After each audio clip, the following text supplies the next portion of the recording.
From the minds of Matt Muniz and Nyx Tesseract, welcome to Divination RPG, where the threads of fate are intertwined with the tapestry of adventure. I am your Diviner DramaVT. Here in Divination RPG, the ancient art of tarot card takes center stage, merging seamlessly with the time-tested RPG mechanics. Each shuffle of the deck, each drawn card, holds potential for revelation, for triumph, or for tragedy. Our hero of this story is played by 4 people playing 4 aspects of tarot. Deputydoughboi as the magician, Grabnok as the fool, Evechantress as the empress, and Brittany Fenwick as the hierophant. Join us as we embark on a journey of self-discovery and adventure. Let the cards guide us through the labyrinth of the unknown as we unveil the secrets of the soul and write our destiny in the stars. Divination RPG Part 1 Sebastian, the Throning. So Divination is a little different from other role-playing games in that the 4 of you will be sharing control of a single character, the hero of our story. Each of you will embody a different side of that hero, an aspect of who they are based on the archetypes of the tarot. These are the 6 you'll be choosing from today, which you guys have already chosen. If you guys would like to introduce yourselves by name, pronouns, and what aspect you'll be playing. Hi, I'm Doughboi, he, him, and I'm the magician. Hi, I'm Brittany. I use she, her pronoun. And I actually don't know how to pronounce this, the hierophant? Hierophant? Yeah, sure. Hierophante. Hello, my name is Evangeline or Eve, and I go by she or they pronouns, and I'm going to be playing the Empress. Hello, I'm Grabnok. I use he, him pronouns, and I will be playing the Fool. You picked up the Fool so fast. I did a quick Google search, and I was like, oh, that sounds rad. I'll take that. Because I don't know anything about tarot, and I'm like, well, this seems interesting. I looked up the Fool, because I was immediately drawn to the Fool. So I immediately checked it, and I like it. This will be me introducing the mechanics and how the game will be played. If you don't understand anything and you want me to repeat it, just ask. There's an aspect of safety and consent. So if there are any lines that you do not want crossed, any topics that you don't want discussed or added to the roleplay, feel free to let me know at any point. You're welcome to just DM them to me. If we're talking about something and you are uncomfortable with it, just chuck an X in the chat that we've got for the div room, and we'll change direction. Anything at all that you're not comfortable with, just let me know at any point. One more small order of business before we begin character creation in earnest. I'd like to briefly introduce a couple of mechanics and terms that will come up during character creation. This way, when I begin to present you with the options, you will have an idea about why you might make one choice over another. So the hero sheet, which I gave you guys a copy, which I have here. I printed it. So this is the hero sheet. The hero sheet tracks the 12 hero skills, 3 under each suit. Some of these will get marked as trained, which gives a little stat boost when using that particular skill. The hero's training applies to all 4 of you equally. So everything that happens on this hero sheet affects everybody, and things that happen on your own aspect sheet only affect you. The next point is Psyche. Psyche is what you spend to use your aspect powers. Everyone starts with a maximum of 5 Psyche, and you can't have more than that at any time unless the max gets raised, or you receive bonus Psyche, which can take over your maximum. So you would, and I wouldn't do it just yet, you would put in max 5, and then current when we start the game would be 5 or whatever the max is. Not yet, because there's opportunity to increase that maximum. Okay, so don't worry too much about the details yet. it says in this script. We'll explain things as they come up in play. But if you're presented with a choice during character creation, you can remember that a suit stat only benefits an individual aspect, or yourself, and a trained skill benefits everybody equally, and the psyche is what you spend to use your powers.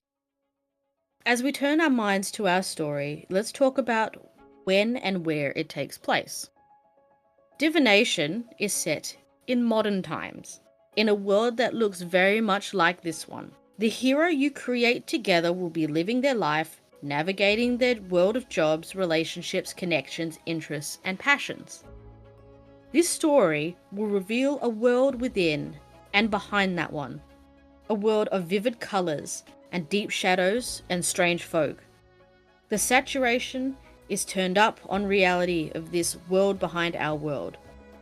The forces enters our own selectively, rarely, by peculiar and unique roads, adding chaos to the rhythm of an apparently orderly world by granting power to those who walk them.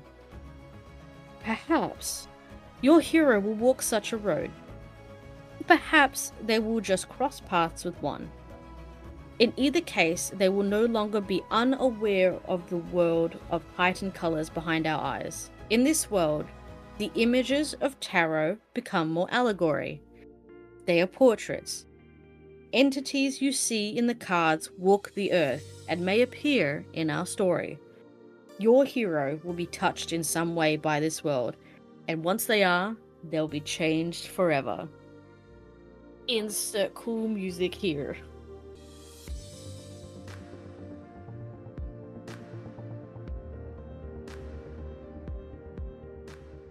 Okay. Is everybody how's everyone feeling? Just want to check in, make sure everyone's okay. So our hero is encountering abnormal things that have touched this world and will be changed by them. Possibly. I would like to see someone try and play blissfully ignorant in this game, but so far I haven't seen it. Challenge. Oh, that sounds like a challenge. The stay in your lane challenge. Speedrun divination where you stay in your lane. Real sorry that happened to you, but I gotta go now. Oh, well, that's none of my business. Sounds like maybe that one's on you. That's rough, buddy. Alrighty. So with that, we're ready to begin building that hero. We'll walk through a series of storytelling prompts and tarot cards that will help you discover who you are individually as an aspect and who you are jointly as a hero. Some decisions you make will be unique to your aspect, but in other cases, you'll be telling stories about the hero you all share. In all cases, I invite you to each give others permission to be right on the first try. Present your story as truth and allow your fellow aspects to contribute their own truths to flesh out the story, while of course respecting any boundaries we've established with our safety tools. We'll be building our hero and aspects through the 4 throning steps, covering key moments of the hero's development. Your hero may be at adult age once our story begins, and we'll make decisions on that final step. But the first 3 steps will focus on moments from their formative first 20 years or so. So part 1 of the throning is early life. Our first step focuses on the hero's earliest life. Before each of you understood who or what you were aware of yourself as an idea, a drive, a feeling, a sound, a sensation. This is your essence, and this is your nature. You are little more than a goal. You've looked over the 6 aspect sheets and you've chosen the one that speaks to you and best represents the drive and sensation you experience in the earliest awareness. Once you have all chosen, which you have, you can enter 5 for your maximum psyche at the top of the front page. Then we'll have each person introduce their aspect by reading the descriptive paragraph and the list of agendas to the group. So once everyone has added 5 for now, remember this is editable, so make sure that you're able to edit it afterwards. This could change. Whoever would like to go first, or I can call on people, introduce your aspect and read the introductory paragraph and the agendas to the group. The Fool, go ahead. You are the hero's sense of humor, their curiosity, their capacity for wonderment, and their desire to experience new and exciting things. You take delight in the outside world and the many experiences it offers. You are youth incarnate, an unpredictable spirit. You thrive in many situations, relying on the self-confidence and courage young spirits often possess. Agendas: to learn and grow, to explore the world, to make new friends, to troll the haters, which is a little out of place here for me, to laugh and create joy.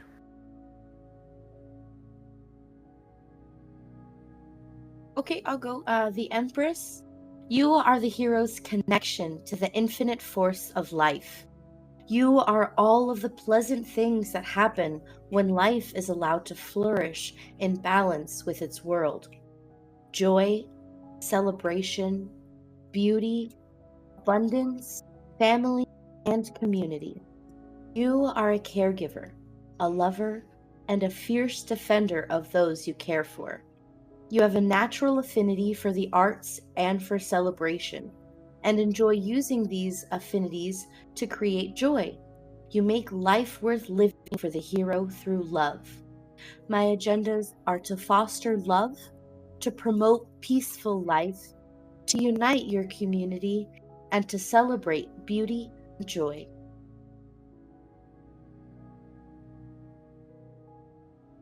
Guess I'll go.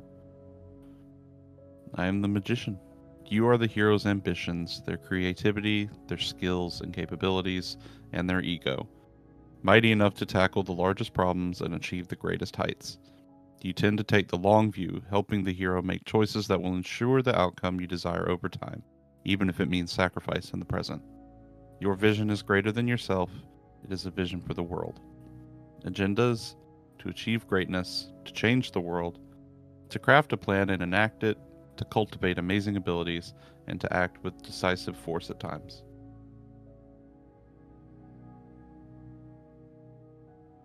The word I still can't pronounce. The Hierophante. That's what we're going with now.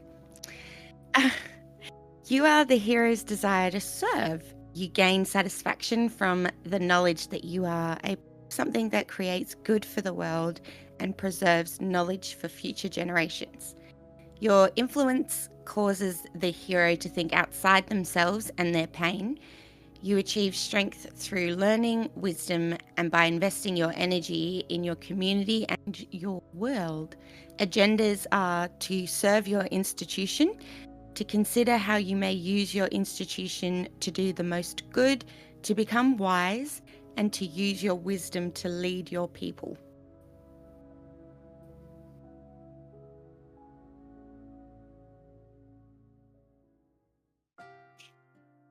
Alrighty.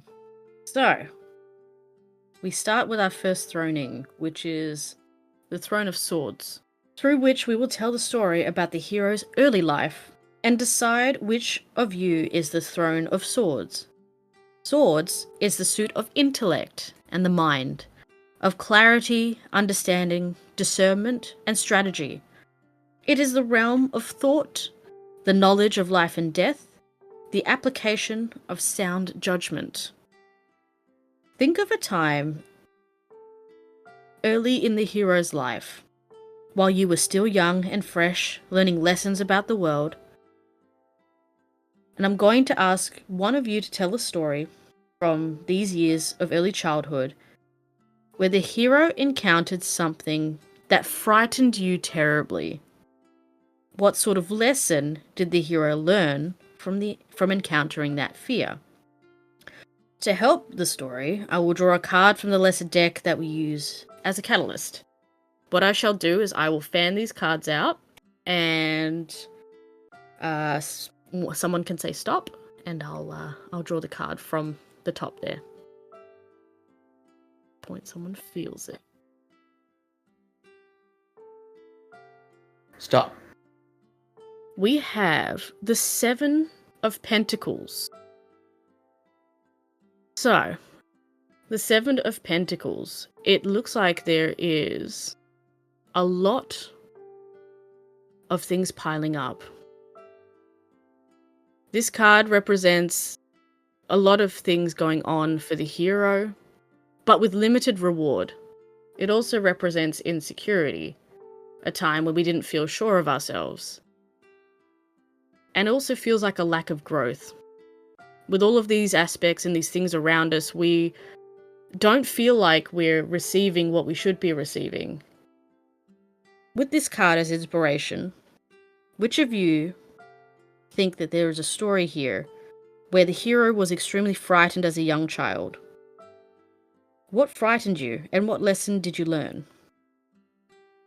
Feel free to call it out if you have a thought, if you have a feeling, if you have an idea. There are no wrong answers here. And if you want a little bit more to a story, I can always draw another card. I think I might have something. So the card is about things piling up. I'm thinking of their studies. Maybe they were slacking a little bit, weren't doing their homework. Things were piling up, and they never found much, I suppose, reason for their studies. Now they're suffering the consequences of it, and they're trying to keep up with everything, but they've just been falling behind and are afraid of failure. Mm-hmm. Can you think of maybe like a pinpoint instance where maybe that failure kind of stuck with them? It was like a really big failure. Maybe they let someone down, maybe they let themselves down, maybe there was a consequence to the fact that they couldn't act while they were overwhelmed. And anybody else can also add to this story. So if something like that, something jumps out to you, feel free to jump in. I'm thinking maybe they were like the usual gifted kid. They did well early on without having to study much, but then they actually hit that sort of wall and they started failing tests. It was just a couple of them, one after another. They finally sort of hit that wall where they realized they couldn't just do their usual tactic, and so now that their grades are falling, parents know about it. Parents are getting on to them about it, but because of like the sudden like surge of just this failure hitting them, they couldn't work up the motivation to actually study. They don't know how to study, and so they just locked up, and they start staying locked up in their room more, and they don't come out unless it's absolutely necessary, like food, or they have to go to school or something. But even in school, they just they're quieted down. They've stopped being really a part of the group, and they're just sort of getting pushed further and further away from everything. That's cool. Alrighty. So, you who started the story, you become our Throne of Swords. And I will grab your card. Wherever I put it, I will place you here. So, I'll place your aspect of the tarot card here in the sword's position of the hero spread. Who thought it was a good idea to give me a sword? Damn it was my idea. I've done this to myself. I gave myself a sword. No one can stop me. You get your name written on the aspect sheet. Alrighty. As gifts for your throne, each of you will have a few decisions that will shape yourself as an aspect and yourself as a hero in ways related to your suit and its theme. These will vary from each throne. So pentacles, cups, swords, wands, they'll all be different.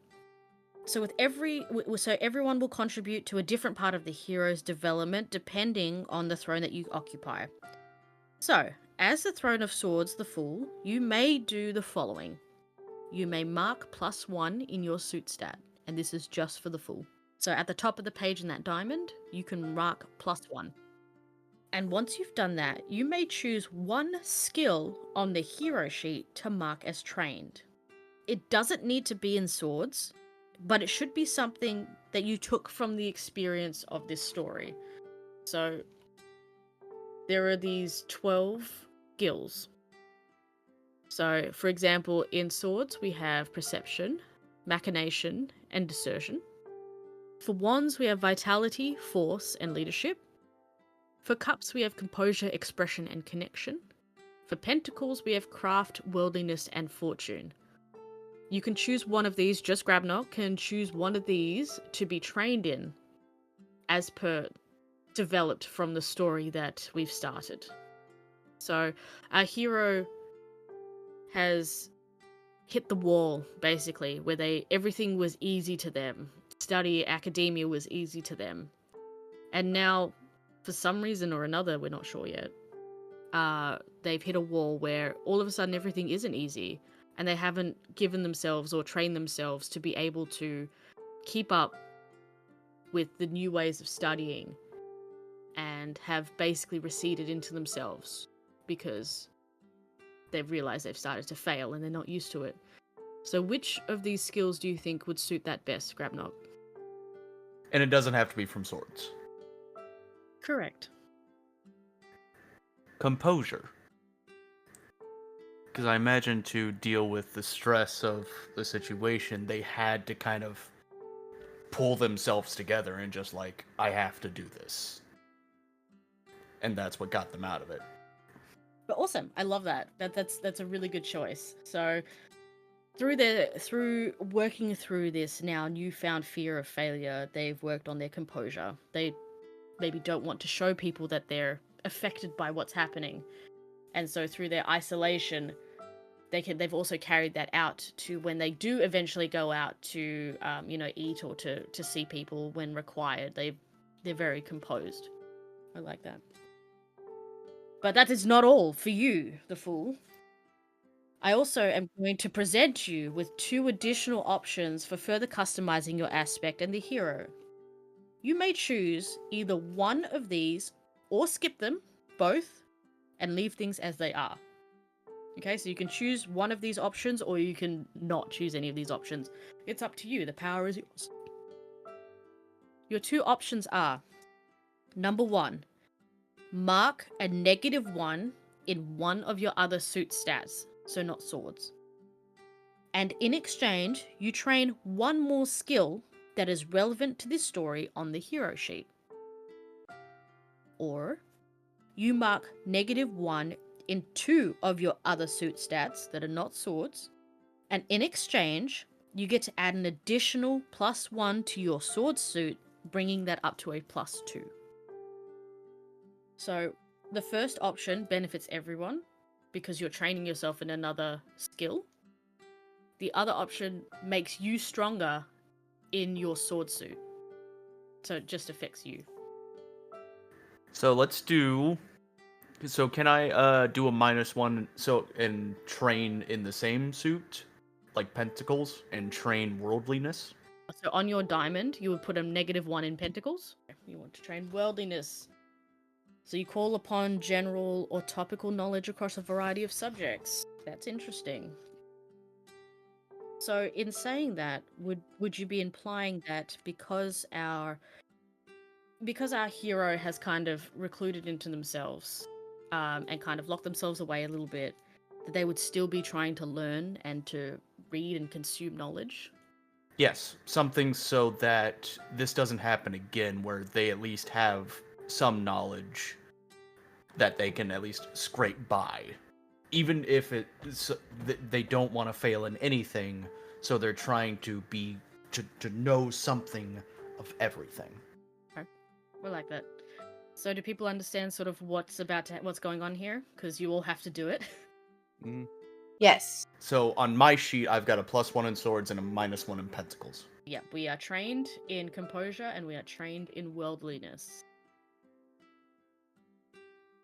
And we have the start of our story. So part 2 is the adolescent years. In part 1, we've established that our kids started off being relatively knowledgeable and relatively gifted. I'd like to say that this happened sort of in your primary school era.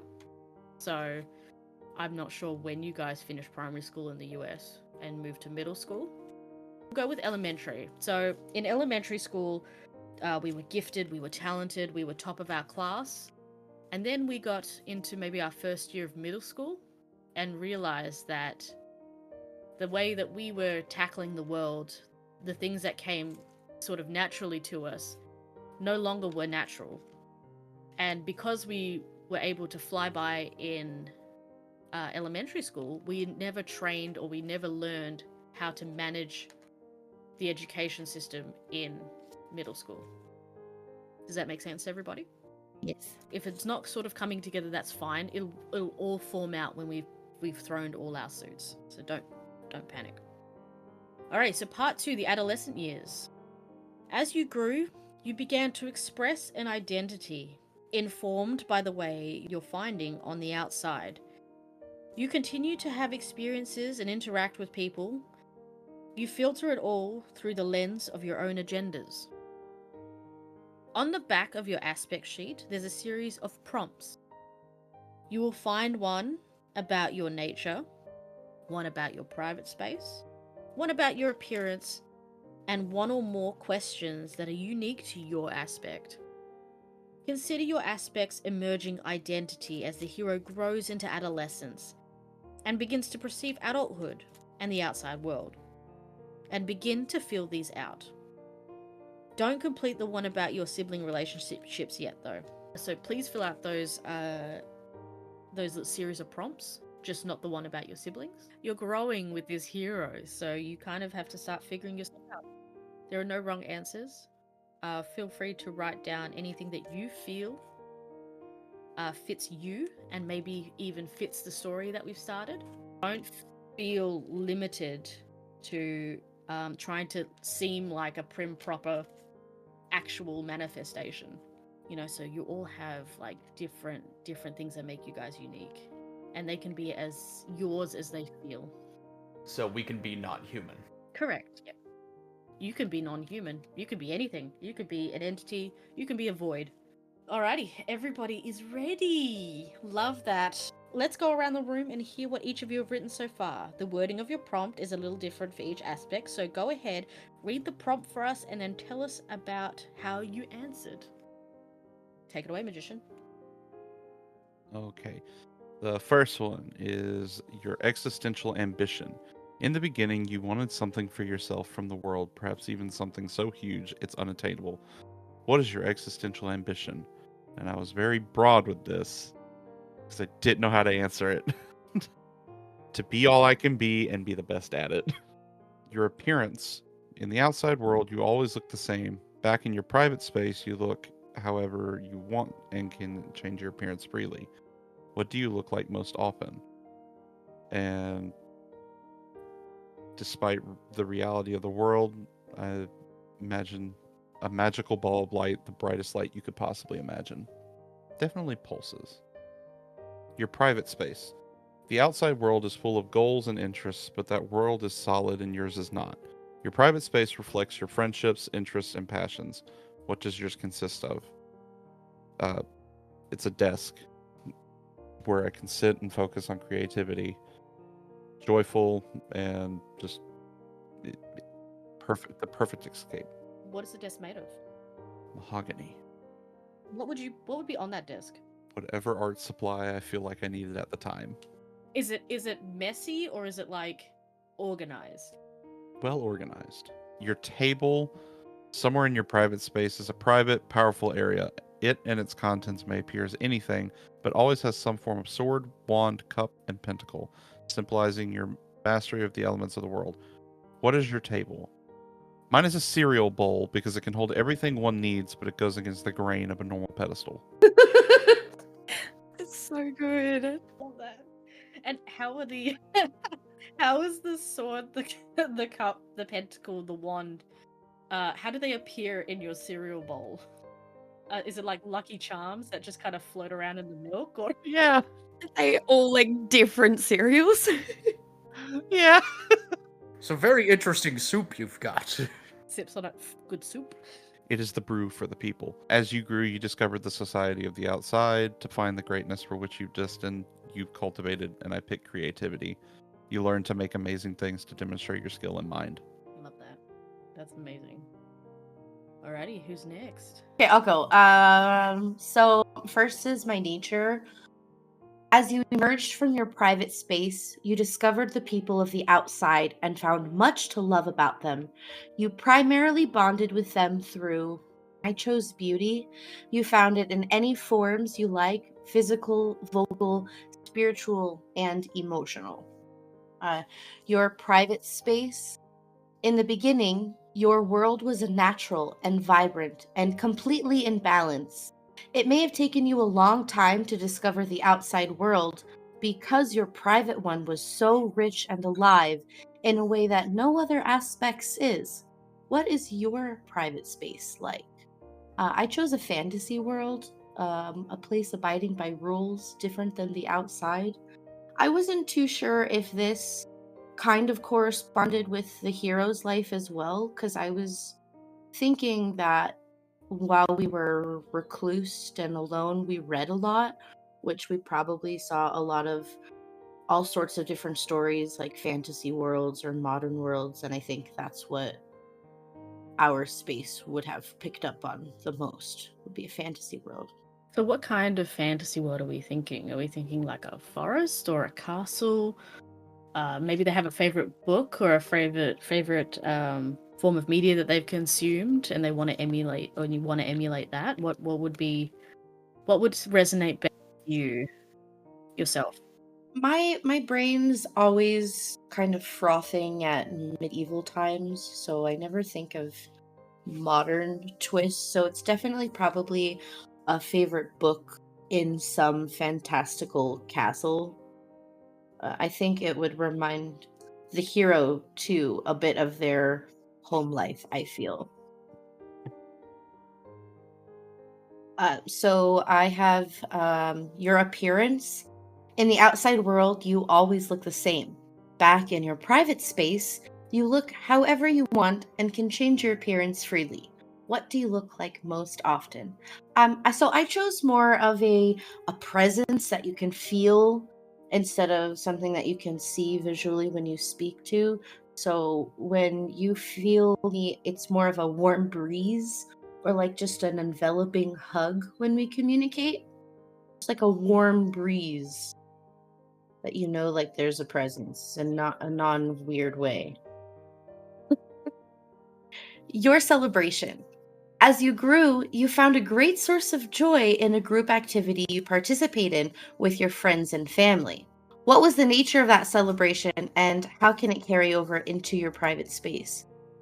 So again, with our kind of fantastical mind or fantasy world that we feel safe in our mind, I feel like it reflects in our hero, where I feel like there was a time where the household had a maid, like people who took care of the house as a child growing up, and those maids had children who were able to walk the heroes home as well. They kind of like live-in maids, if you will.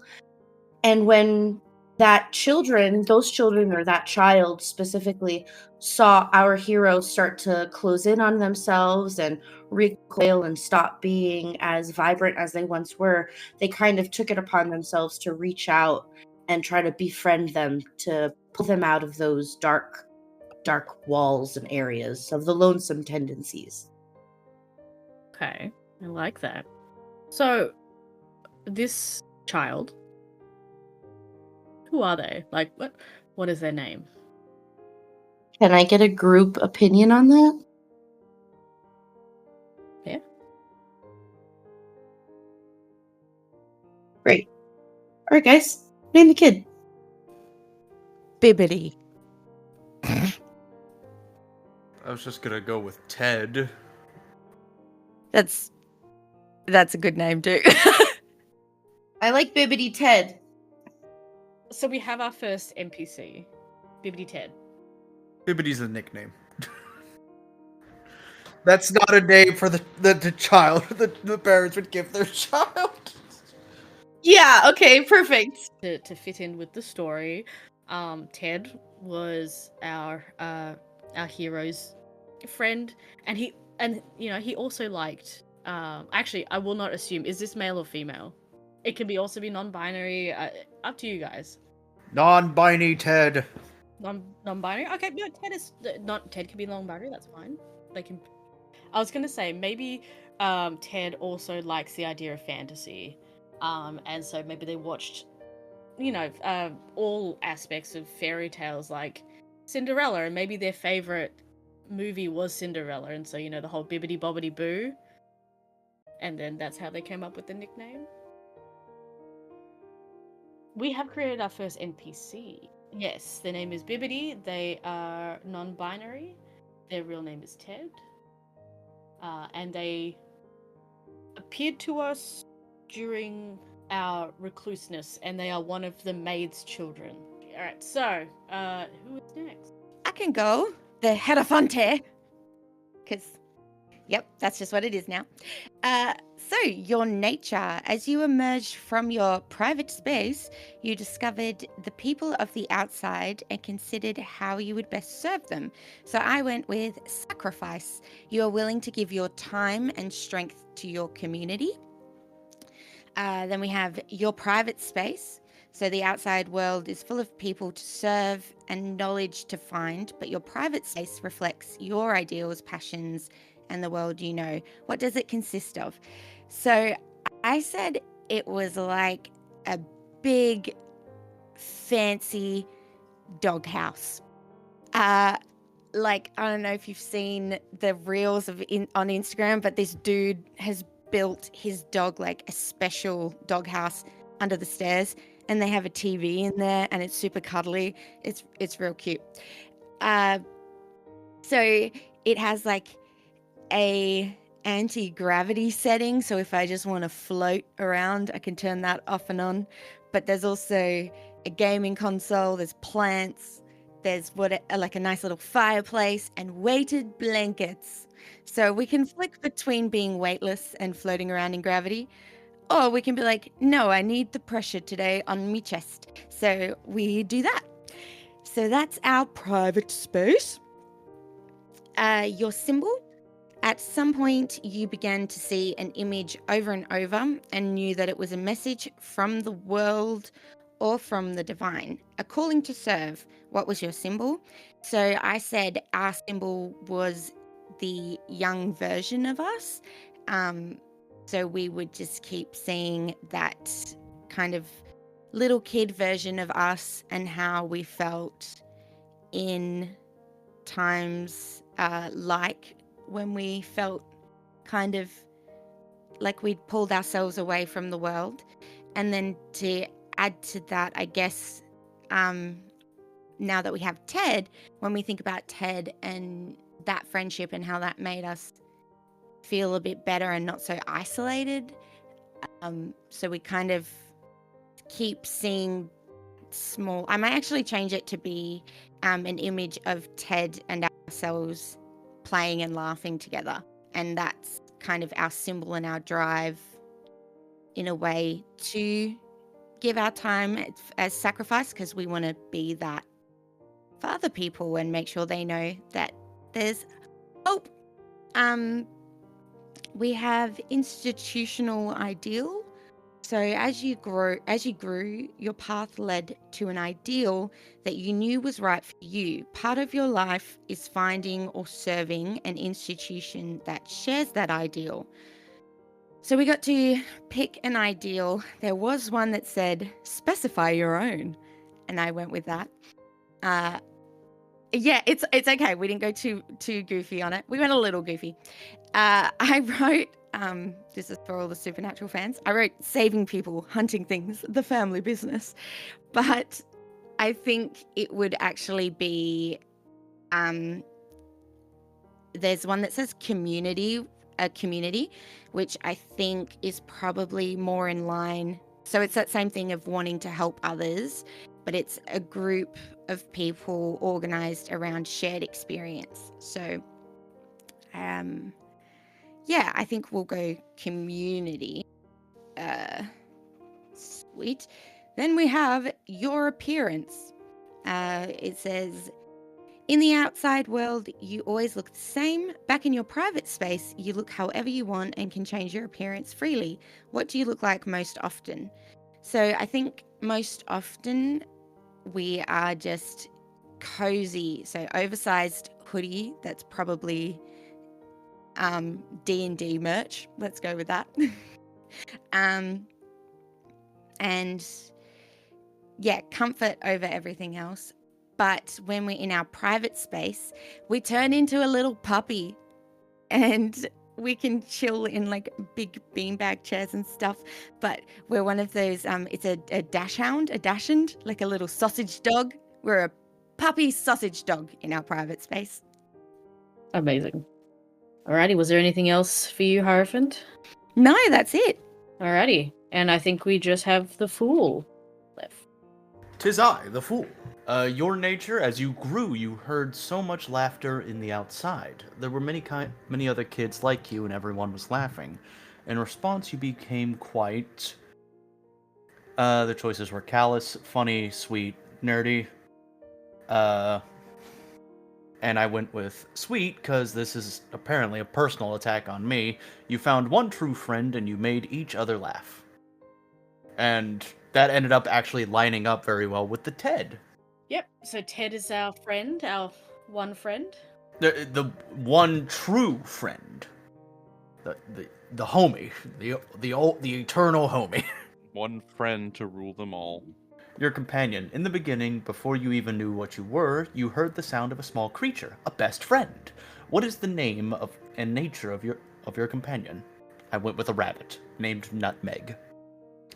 Meek and curious, but loyal and kind. Your appearance. In the outside world, you always look the same. Back in your private space, you look however you want and can change your appearance freely. What do you look like most often? I went with a short gnomish lad, spry and easily hidden, short brown hair, large rabbit ears, pure white eyes that seem to glow when wanting to be seen, always seeming a little blurry if they're not being focused on, though. Your private space, the outside world, is full of surprises and amazements, but that world is solid and yours is not. Your private space reflects your friendships, interests, and passions. What does yours consist of? I went with a small library, too small for anyone aside from him and Nutmeg to visit, but all the books are filled with trivia knowledge. Your cliff. At the edge of your private space is a dangerous area. It is yours, and is created by your fears and the fears of the world. It may appear as anything, but might be something like a mountainous cliff's edge. Despite the danger of this place, you take pleasure spending time there. What is your cliff? And I went with something also more personal. The cliff overlooks a deep and dark ocean, filled with moving shadows that refuse to be known. And yet, it's fun to watch. I like that. That's pretty cool. Love it. Because that's what the ocean is to me. It is... I never want to go there, but it's neat learning about some of the things in there. Alrighty, so well done everybody. You guys learned a little bit about yourselves. Like I said, you're welcome to change it as you wish, as you see fit. But we will now move on to our second throning prompt, through which we'll tell a story about the hero's formative years and decide which of you is the Throne of Wands. Wands is a suit of energy and how we direct it, of action, charisma, willpower, and survivability. It's inner strength, goal setting, and attainment, the ability to make space for others, the spirit to survive and to persevere.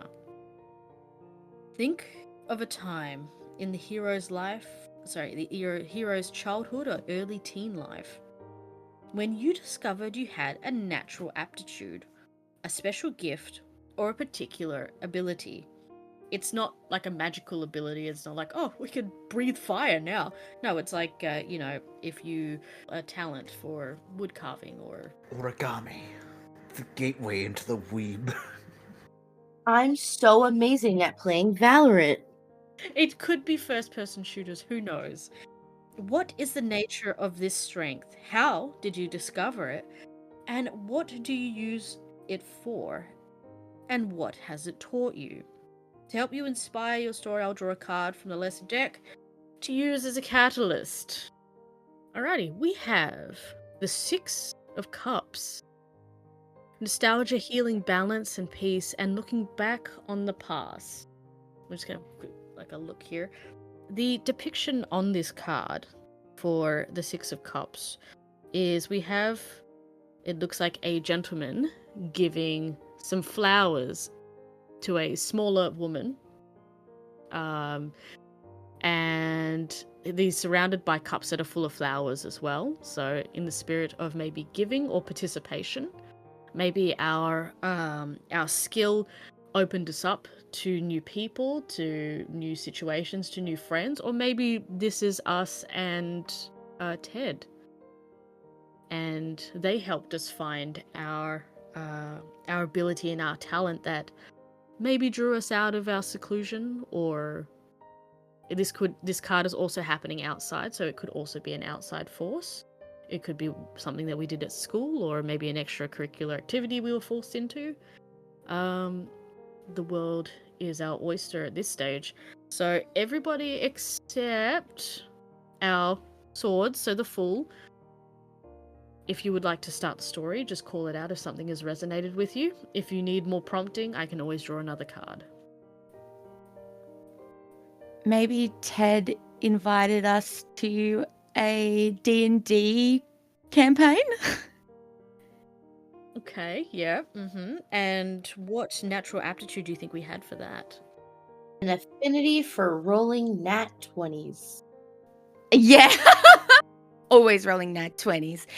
Well, like Eve said earlier, lots of reading fantasy and things like that. So maybe we were really good at the world building and creating stories for people to come and play and have a safe place in it. So maybe we had like an aptitude for being a DM or a GM and creating that environment for other people to come and play, and creating that world for other people to be safe in. Is that too meta? No, not at all. This happens in the real world, so anything is possible. With that being said, our Hierophant is now Throne of Wands. So you are placed in. Okay. So I've placed you here in the Wands position of our hero spread as well. So you will now take up the Wands section of the hero table. Wands. So just like the Throne of Swords, you have a few choices to shape yourself as an aspect and yourself as a hero in ways related to your suit and its theme. Some of your choices may be similar, while others may be completely different.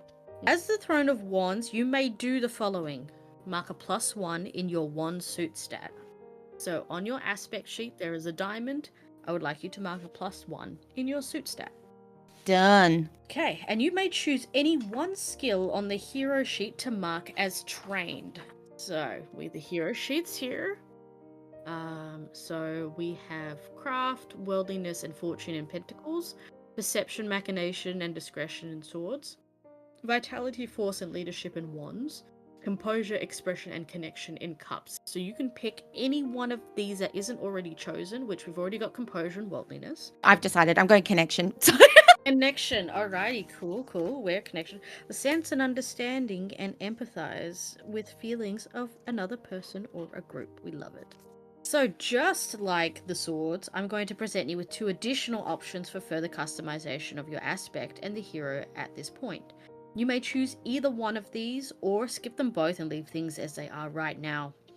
So your options are mark a -1 in your other suit stat that's not wands. And in exchange, all aspects begin with 6 maximum psyche instead of 5. Ooh. Or mark -1 in 2 of your other suit stats that aren't wands, and in exchange, add an additional +1 to your wands. So then your wands becomes a +2. Ooh. So I can either add +1 to wands, but take -1 on 2 other aspects, stats, yeah. Or I can take -1 on another one and have an extra psyche point. Everyone gets, okay, I'll do that. I'll get, Okay. All right, so everybody, please increase your maximum psyche to 6. and then do I choose which one? Yes, then you get to choose which one of your stats that is not wands that you are a -1 in. So either it's cups, pentacles, or swords. Okay, I'm going to go pentacles. Okay, -1 in pentacles for you. Our third step focuses on the hero's most important relationships and the way those relationships shape and affect you. In the outside world, there are so many people, places, and things. The more you see, the bigger and more interesting your private spaces appear and agendas become. You also spend time with each other now, and have learned the trick of sharing and trading off control of the hero. As you do, a new space grows. This is your shared space. A space for you to convene and from which you govern the hero together as a group. Describe your shared space together now. It may appear in any way you like as long as it contains the following. Number 1, a room or space or anything that represents the space itself. 2, an emblem of control, which will indicate who is in control of the hero. Number 3, a viewing, which is how information of the outside world is taken in and interpreted by the aspects. And number 4, a gateway leading to each of the private spaces of the other aspects. So as a group, come up with a shared space. See, my mind just went to Inside Out.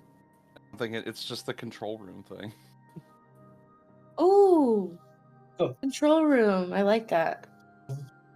Can it be like a control room that's like, but set up like an old arcade? Yeah. I like the idea of an arcade. That could be the viewing room. It could be an arcade. It's got to be like the control board is a big stim board. Lots of notches and levers and clicks and clacks and knobs. Yeah. It's like a bop it, but in a machine. Okay, so the emblem of control is a fidget board. So the room in the space, is that the arcade? The viewing room is the arcade. It's got a bunch of like the arcade machines. They have like how we remember like TV shows or movies and stuff like that. Always a little distorted. Our memory's not great. So each screen in this arcade is like basically how you would see what the hero would be seeing in front of them. Yeah. Yeah. And what about the whole room? Like when you guys are waiting, like would that still be the arcade or? That's the control room. Okay, so it just looks like the control room. Okay, all right, interesting. And the gateways that lead to private spaces. How do you guys enter and leave the shared space? So it's like how an average person's like 6 foot. Mine being a gnomish lad is like 4 foot, and the door is like 2 foot. So I have to crawl to get through it, but it's like only I'm gonna be able to fit through that. Except for the fact that that one's a ball of light and one is a presence. It shuts very rudely behind me. So the room is the control room. It looks like a control room. The emblem of control is a fidget board. So you step up to a fidget board and start playing with knobs and things and buttons and all of that. The viewing is like an arcade. So you've got a bunch of machines in front of you that are playing what different memories and what the hero sees. And for the gateway, we've got the fool who has a tiny door. What about the rest of you? Mine is just those like cheesy bead chains that you hang from doorways when you don't want to actually have a door up. Yeah, a bead curtain. I think mine is, this is a weird throwback, but like in Peter Pan, in the when they step out of the window and fly off second star to the right straight onto morning, it's kind of like a little, you step through the window and you go like, oh wee, and fly up, and then you just go straight to the room. Oh, that's awesome. I like that. That's fun. It's like Portal. There just is one opening that you walk through, and another one will open up, and it's there. Like that. That's fun. Can you like shoot your own portal? So like you just like, and then Yes. You have to get my permission to get into my space, so I have to shoot the portal. I love how you guys are all just so defensive of your spaces. Like no one else could come in here. Like your secrets are safe. Your secrets are safe. Get out of my headspace. It is now time for the third throning prompt, through which we'll tell the story about how the hero's most important connections and decide which of you is the Throne of Cups. Cups is the suit of our desire for community with others, of nurturing, connection, harmony, and empathy. It's love, desire, nostalgia, sensitivity, self-control, and feeling. Think about the hero's life as you begin to become aware of yourself and the world. You find yourself in a web of people who are connected to you, friends, family, and adversaries. Can you tell a story about a significant person in the hero's life? Someone who had a real impact and is likely still in your life today. This could be friend, family member, teacher, anything. How did this person end up in your life, and why did they become so important to you? I will draw a card from the deck so we can get a prompt. And this is for the Magician and the Empress. So, let's see what we got. We have the Eight of Wands. So the Eight of Wands, a sudden strike of action, swift change, or rapid movement. A sudden strike of coordinated staves. So these are all coming from one side. We have 8 of them coming at us, so maybe the meeting of this person was quick. Maybe it was sudden, but it was also anchoring, as in you knew that this person was going to be important to you. There's so many things connecting you. Maybe there's so many things that you're interested in. I'm just thinking of ways to further the DM kind of career from a hobby to a career. That was the kind of first thing that jumped into my head. Well, I was thinking the same thing. I feel like it definitely would have been more of an accidental meeting, kind of like a quick bump in with somebody at a game store while trying to pick up supplies for your next game, and you just immediately hit it off, and they start coming to the games, you start playing it off, like they just meshed really, really well, and eventually took off to sort of start their own. So, who is this person? Are they male or female? Are they, or neither? Are they the same age as us? Are they like maybe they're older and maybe they were a mentor, or maybe they were younger and they wanted to learn as well? What if that random encounter, we kind of tunneled it a little more? Maybe like one of their kids was somebody that we DM'd a game for? And then that's how we met the parent, which is this person here? Are we the same age as the parent? Right, yeah, that's what I was thinking. So we're kind of going down the route of maybe we opened ourselves up to maybe DMing at the local game store for people to sign up and play. And we've decided that we wanted to introduce young people to D&D because we're such a talented DM that can tell stories really well from our vast knowledge of fantasy. And then one day we meet a parent of a child that has come to one of our games. Maybe this child is a regular. But which is the parent a mother or a father? A mother. What kind of connection do we have to her? We see her, and she drops off her kid, and she comes over and says hello and introduces herself. What's her name? Her name's Margaret. Okay, her name is Margaret. We could go with that. Margaret. I like Maggie. Yeah, I like Maggie. Okay, we'll go with Maggie. All right. So, how did she have a real impact in your life? I feel like she's like she works for like a production kind of studio. How does she impact your life? She gets us a job with Matthew Mercer. No, I'm just kidding.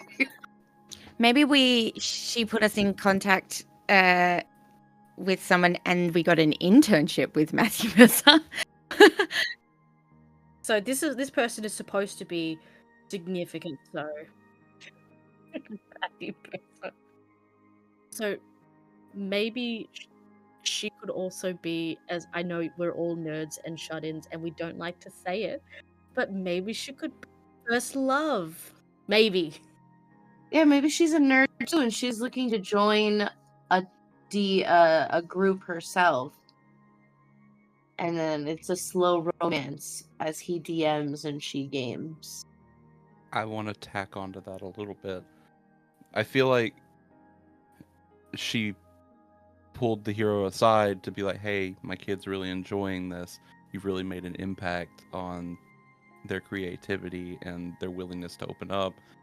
I kind of want to be involved. I want to, experience what they're experiencing. So she starts to get involved in the games. Feelings develop. Cue Hallmark movie. So, given that our hero has, in the past, experienced being really, really good at something, and then all of a sudden not being very good at something, and experiencing failure, do you think Margaret helps them with that? Is she their extrovert? The extrovert handler, sort of tag teaming with Ted. Like that? Yeah, maybe that's what it is. Maybe she's our hero's opposite. She's adopted an introvert. Basically. She's the Slytherin to our Hufflepuff. Alrighty, so with that being said, Empress, you are now our Cupsy. And you get some gifts for being a Cupsy. Yay! Okay, alrighty, so for the Throne of Cups, you get to mark a +1 in your Cup suit stat. And then you also get to mark 8 bonds with any NPC you believe is still significant to the hero today. So we have 2 NPCs. We have Ted, Bibbidi, and we also have Margaret. Or Maggie, as we like to call her. So we mark these bonds with the NPC from the story you just told. Of course, you may also mark 8 bonds each with any other NPC on the table if you believe the NPC still continues to be part of the hero's life. So, which of the 2 or both NPCs do you think are still part of the hero's life at this stage?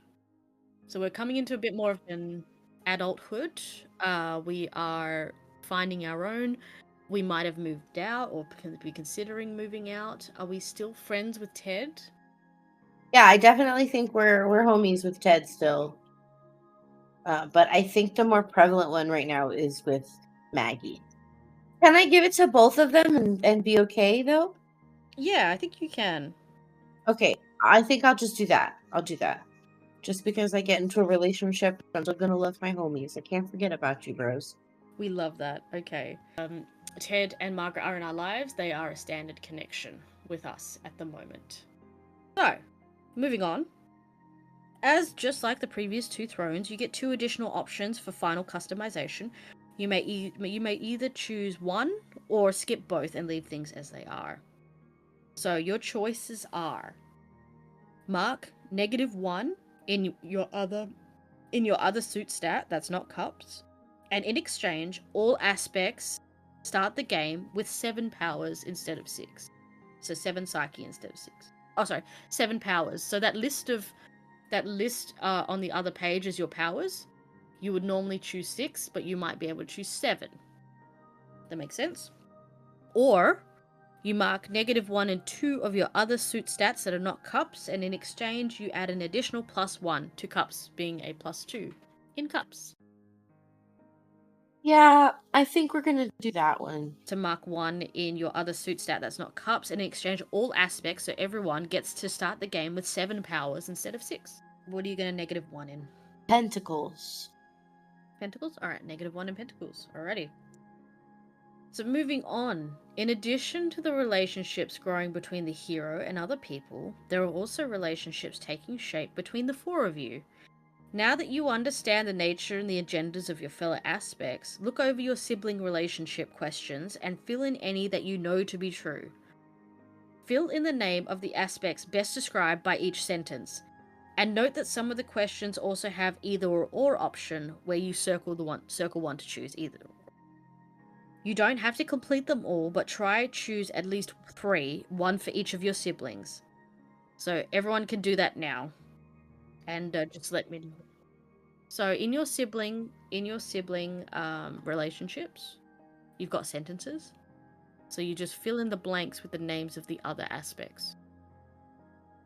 Alrighty, please share what you've put for your sibling relationships. Hierophant. Okay. So I have my first one is the Fool isn't perfect, but I enjoy them because they bring us joy. Then then it is I admire the Empress. And we have Magician is an instrument of the divine, even if they don't know it. First one I've got, when danger pops up, I always trust the Fool to handle it well. Then I've got, out of all of us, I wish the Hierophant had more time and control. And then I feel the most kinship with the Empress. The Magician delights me. When they do, I reward them by attempting to fuel them with warmth for inspiration when they do art. The Fool respects nature, and for that I think of them fondly. And I adore the Hierophant. I love to antagonize Empress. I love to get a laugh out of Hierophant. Let's see. Sometimes I just ignore Magician because they don't get me. And I have to admit I look up to Empress because of their openness. But I could do the others as well. When Hierophant is in control, it means I am getting what I want. When something interesting happens, time has taught me that Magician is usually going to be chill about it. The other option specifically worded as kind of an ass pain about it. Which, it could be true as well, because the Fool might also want to be kind of, like, lazy, and the Magician is, like, the toolsmith and stuff like that, the worker. So, it could be either, but so far, Magician's been pretty chill. Thanks. Look at you all, siblings, living in the same head. You're all roommates. Love it.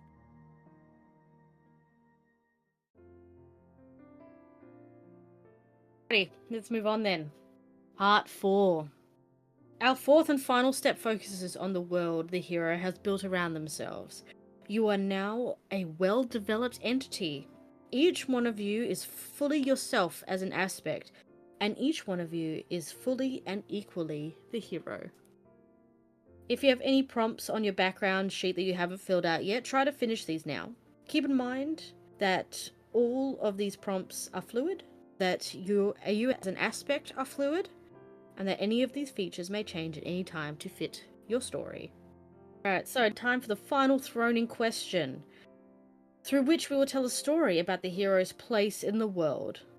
There is only one of you left, so you will tell this story and become the Throne of Pentacles. Pentacles is the suit of our usefulness in the world and our place within it. of material possessions, vocation, work ethic, and worth. By now, the hero has to interface with the outside world regularly. This final story is going to be about the place you as the hero find yourself in when our story begins. Not just geographically, but professionally and socially. As an extra benefit to having to go last, your story will help define us, the hero's current age, and where they find themselves in life today as a culmination of the story so far. Before you do that, I will draw from the lesser deck and give you a prompt. No pressure, right? No pressure, you just get to decide everything. And we have the five of pentacles. We have sadness, worry, material loss, financial hardship, anxiety, psychological attachment to money, but could also be recovery after financial loss, relief, and improvement. The story is yours. This is the story created by the magician, my good sir. With this card and all the previous stories as inspiration, where is the hero at in his life today? How old are you? Where did you end up? And what are you doing? All right. So, mid-20s. Could not give you a specific number right now. Mid-20s. Things with Maggie are going well. However, the business aspect of trying to run a successful online D&D live play, yeah, that is a bit on the decline. Things are not looking well. Financially, it's a struggle. We're making it. We are struggling. We're also starting to question the self-worth and if what we're doing is really worth it to continue. Anybody got some input they want to put in there? Okay, so at this point in our life, do we live with Maggie? Are we in a committed relationship? I would say yes. Let's live with her. We live with her. We love it. Where do we live? A studio apartment makes sense. Our family was rich enough to have maids with live-in maids, but we get zero support from them as an adult. I was just thinking, we don't own a house, but it's not Section 8, so it's somewhere in the middle. Yeah. So, the career choice we're choosing to go balls to the wall with a live play podcast. How are we being supported financially? I imagine we make the podcast on the side, but we have like a job we actually do. Fast food manager. It's so sad. About Maggie, what does she do? Personal accountant. Good money, but the economy is in shambles, so it's not good enough. The podcast itself, I imagine, is not like it's not spread enough. It's not like huge, or it's just like it's. I guess they're in a state of stagnation. So, you become the Throne of Pentacles. Now place your tarot card in the place of Pentacles, in the Pentacle position, and you are now Pentacles on the hero sheet. Just like the others, the gifts of your throne will let you make some final decisions based on your story and shape yourself as the hero. As the Throne of Pentacles, you may add a +1 in your Pentacle suit stat.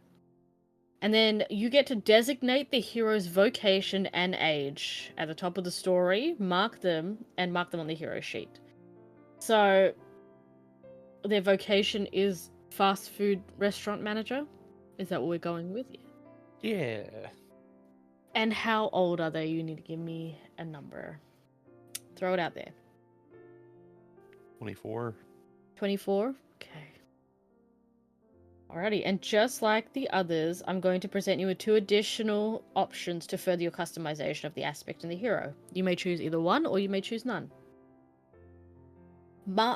Your first choice is mark -1 in one of your other suit stats, that's not Pentacles, and in exchange add a modifier to your vocation. So this is like how good you are at your vocation. Are you famous? Are you an expert? Are you lauded? Are you wealthy? Whatever your vocation bonus is applied, whenever your vocation bonus is applied, you get a +2 instead of a +1 to reflect the connection, resources, and expertise accompanying your modifier. Or you get to mark -1 and 2 of your other stats, that's not pentacles. In exchange, you get to add +1 to pentacles, making you +2 in pentacles. I'll do the negatives for the plus. For the +2? Yep, cool, that's fine. To wrap things up, we need to give ourselves a name and an identity. Sebastian. Sebastian, and their pronouns? He, him. He, they. They, yep. He, they? Okay, he, they could work.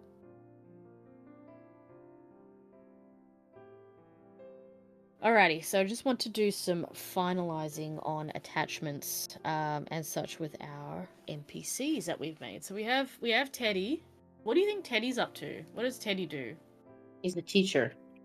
I want to take a bet that Ted is way more successful than us in what he's doing right now.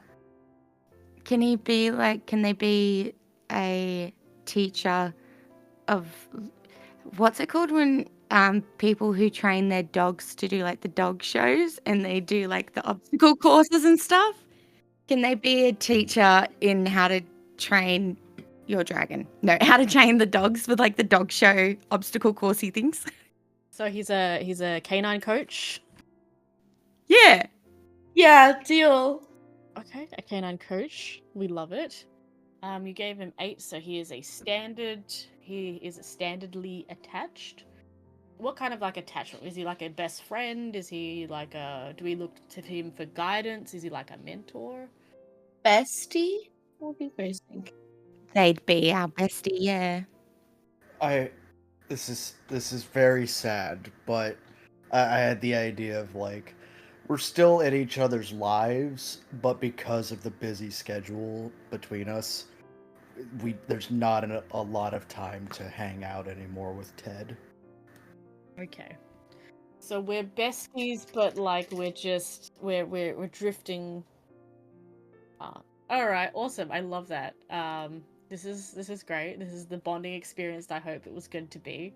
Well, moving on with sticking with Teddy though. What words would you describe Teddy?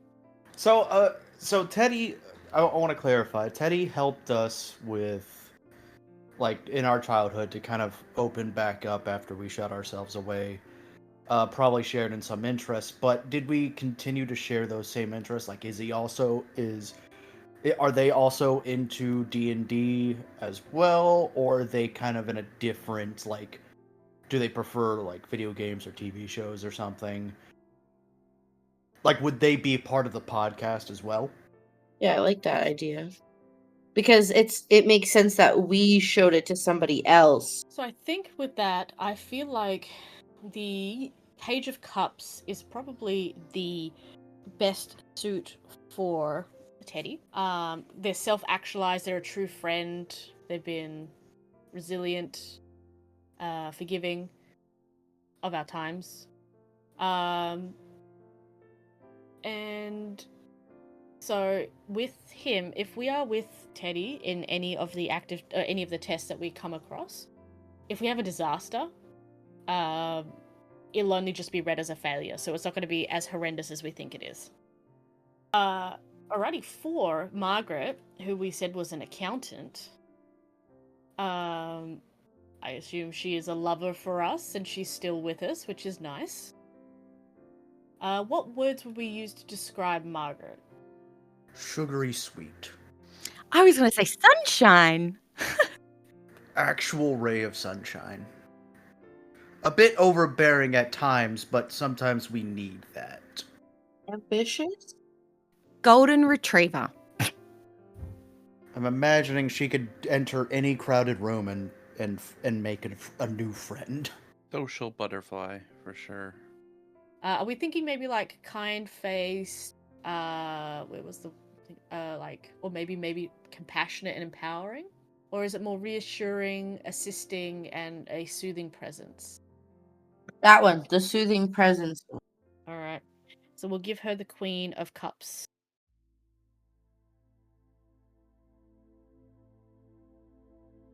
Alrighty, so I'd like to take the opportunity to congratulate you guys on creating Sebastian. The restaurant manager, fast food restaurant manager, with his live-in girlfriend, who is running a failing podcast live play podcast. We did this to him. Even if it's not financially successful, we're still having fun, right? Are we? Are we still having fun? I would hope so.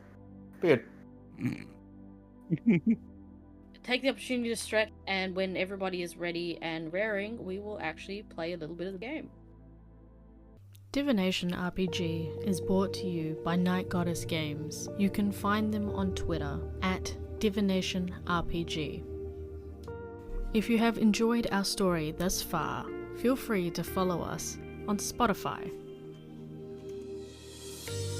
If you would like to listen to our other campaigns, you can find them on our card, coolkidsclub.card.co.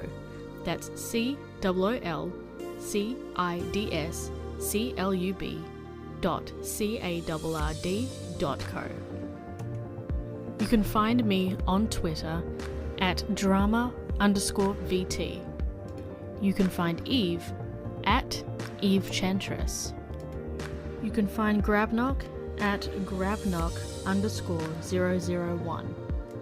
Deputydoughboi at Boy Deputy, BOI Deputy. And Brittany Fenwick at Brit Fen. Join us next time as we delve deeper into the mysteries of the tarot and uncover the next chapter of our hero's saga.